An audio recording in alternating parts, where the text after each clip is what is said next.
ठाकरे सेनेचे खासदार संजय राऊत यांनी मुख्यमंत्री देवेंद्र फडणवीसांना पंतप्रधान होण्यासाठी अप्रत्यक्षरित्या एक सल्ला दिलाय।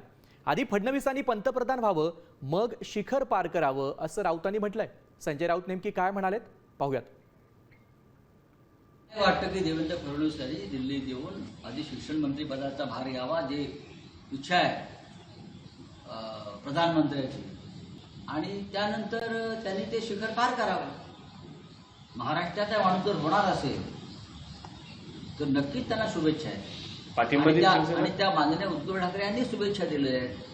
पण प्रधानमंत्री एक चांगला शिक्षण मंत्री शोधतात या देशात, सभ्य, सुसंस्कृत, अभ्यासू, प्रशासनावर पकड असणारा, आणि ते सध्या तरी मोदींच्या नजरेमध्ये फक्त देवेंद्र फडणवीस आहे।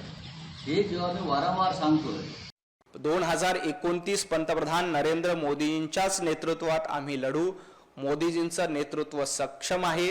योग्य वेळी महाराष्ट्राला पंतप्रधान पदाची संधी मिळेल अशी महाराष्ट्रातल्या प्रत्येक नागरिकांची इच्छा आहे।